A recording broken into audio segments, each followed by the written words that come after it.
ಮುಡಾ ಕೇಸನ್ನ ಸಿಬಿಐಗೆ ಹಸ್ತಾಂತರ ಮಾಡೋದಕ್ಕೆ ಹೈಕೋರ್ಟ್ ನಿರಾಕರಿಸಿದೆ. ಈ ಬಗ್ಗೆ ಬಿಜೆಪಿ ರಾಜ್ಯಾಧ್ಯಕ್ಷ ವಿಜಯೇಂದ್ರ ಮಾತಾಡ್ತಾ ಇದ್ದಾರೆ, ನೋಡೋಣ. ಮೂಡಾ ಪ್ರಕರಣದಲ್ಲಿ ಸಾಮಾಜಿಕ ಕಾರ್ಯಕರ್ತ ಸ್ನೇಹಮಯಿ ಕೃಷ್ಣ ಅವರು ರಾಜ್ಯ ಉಚ್ಚ ನ್ಯಾಯಾಲಯದಲ್ಲಿ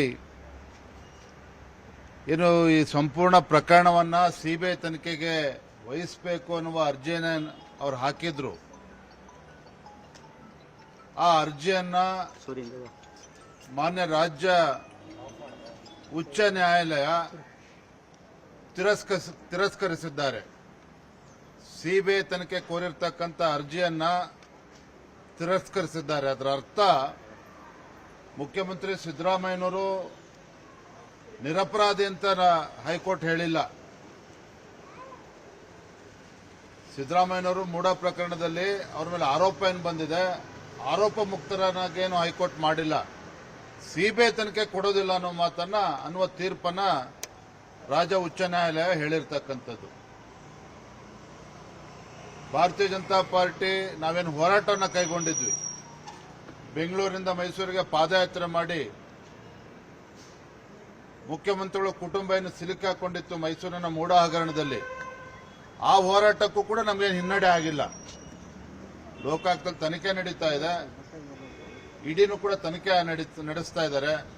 ಮುಂದೆ ಏನಾಗ್ತದೆ ಕಾದ್ ನೋಡೋಣ. ಮುಡಾ ಕೇಸನ್ನ ಸಿಬಿಐಗೆ ವಹಿಸುವುದಕ್ಕೆ ಹೈಕೋರ್ಟ್ ನಿರಾಕರಿಸಿದೆ. ಇವತ್ತು ಮಹತ್ವದ ಆದೇಶವನ್ನು ಕೊಟ್ಟಿದೆ. ಹಿನ್ನೆಲೆಯಲ್ಲಿ ದೂರುದಾರ ಮೇಲ್ಮನವಿಯನ್ನ ಸಲ್ಲಿಕೆ ಮಾಡೋದಕ್ಕೆ ಅಂದ್ರೆ ಸುಪ್ರೀಂ ಕೋರ್ಟ್ಗೆ ಹೋಗೋದಕ್ಕೆ ನಿರ್ಧಾರವನ್ನು ಮಾಡಿದ್ದಾರೆ. ಈ ಬಗ್ಗೆ ನ್ಯೂಸ್ 18ಗೆ ಫಸ್ಟ್ ರಿಯಾಕ್ಷನ್ ಅನ್ನ ದೂರುದಾರ ಸ್ನೇಹಮಯಿ ಕೃಷ್ಣ ಕೊಟ್ಟಿದ್ದಾರೆ. ಯಾವ ಅಂಶಗಳ ಆಧಾರದಲ್ಲಿ ತೀರ್ಪು ಬಂದಿದೆ ಅಂತ ನೋಡ್ತೀವಿ. ಆದ್ರೆ ಹೈಕೋರ್ಟ್ ಅಲ್ಲಿ ಆದೇಶ ಬಂದಿರೋದ್ರಿಂದ ನಾವು ಕಾನೂನು ಹೋರಾಟವನ್ನ ಇಲ್ಲಿಗೆ ನಿಲ್ಲಿಸಲ್ಲ, ಮೇಲ್ಮನವಿ ಸಲ್ಲಿಕೆಯನ್ನ ಮಾಡ್ತೀವಿ, ಸುಪ್ರೀಂ ಕೋರ್ಟ್ ಕದವನ್ನು ತಟ್ತೀವಿ. ಸದ್ಯಕ್ಕೆ ಯಾವ ಅಂಶಗಳ ಆಧಾರದಲ್ಲಿ ತೀರ್ಪು ಬಂದಿದೆ ಅಂತ ಫಸ್ಟ್ ಆರ್ಡರ್ ಕಾಪಿಯನ್ನು ಓದ್ತೀವಿ. ಈ ಅಂಶಗಳನ್ನು ಉಲ್ಲೇಖಿಸಿ ನಾವು ಮತ್ತೆ ಅರ್ಜಿಯನ್ನು ಹಾಕೊಳ್ತೀವಿ. ಸುಪ್ರೀಂ ಕೋರ್ಟ್ನಲ್ಲಿ ಕಾನೂನು ಹೋರಾಟ ಮುಂದುವರಿಯುತ್ತೆ ಅಂತ ಹೇಳಿ ನ್ಯೂಸ್ 18 ಕನ್ನಡಕ್ಕೆ ಸ್ನೇಹಮಯಿ ಕೃಷ್ಣ ಹೇಳಿಕೆಯನ್ನು ಕೊಟ್ಟಿದ್ದಾರೆ. ಹಿನ್ನಡೆ ಹಾಗಾಗಿ ನಾನು ವಿಚಲಿತ ಆಗಂತ ಸಂದರ್ಭ ಏನಿಲ್ಲ. ಹೋರಾಟದಲ್ಲಿ ಸೋಲು ಗೆಲುವು ಏರುಪೇರು ಇದ್ದೇ ಇರ್ತದೆ. ಈ ಒಂದು ತೀರ್ಪನ್ನು ನಾವು ಮಾನ್ಯ ಸರ್ವೋಚ್ಚ ನ್ಯಾಯಾಲಯ ಪ್ರಶ್ನಿಸಿ ಅಲ್ಲಿಂದ ಒಂದು ಸೂಕ್ತ ಆದೇಶ ಪಡೆಯುವಂಥ ಪ್ರಯತ್ನವನ್ನು ನಾವು ಮಾಡ್ತೀವಿ. ಹೌದು ಸರ್, ಮಾನ್ಯ ಸರ್ವೋಚ್ಚ ನ್ಯಾಯಾಲಯಕ್ಕೆ ಅರ್ಜಿಯನ್ನು ಸಲ್ಲಿಸಿ ಈ ಪ್ರಕರಣವನ್ನು ಈ ಒಂದು ತೀರ್ಪನ್ನು ರದ್ದುಪಡಿಸಿ ಏನು ಮೂಡಾ ಪ್ರಕರಣ ಇದೆ ಅದನ್ನು ಸಿಬಿಐಗೆ ವಹಿಸಿ ಅಂತೇಳಿ ಮನವಿ ಮಾಡಿಕೊಂಡು ಅಲ್ಲಿಂದ ಸೂಕ್ತ ಆದೇಶ ಪಡೆಯುವಂಥ ಪ್ರಯತ್ನ ನಾವು ಮಾಡ್ತೀವಿ.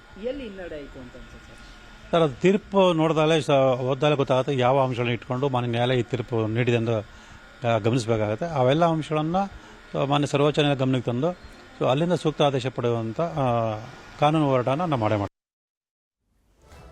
ಸಿಎಂ ವಿರುದ್ಧ ಮತ್ತೊಬ್ಬ ದೂರುದಾರ ಗಂಗರಾಜು ನ್ಯೂಸ್ 18 ಜೊತೆ ಮಾತನಾಡಿದ್ದಾರೆ. ಸಿಬಿಐಗೆ ಕೋರಿ ಸುಪ್ರೀಂ ಕೋರ್ಟ್ಗೆ ಹೋಗ್ತೀವಿ ಅಂತ ಅವರು ಹೇಳಿದ್ದಾರೆ.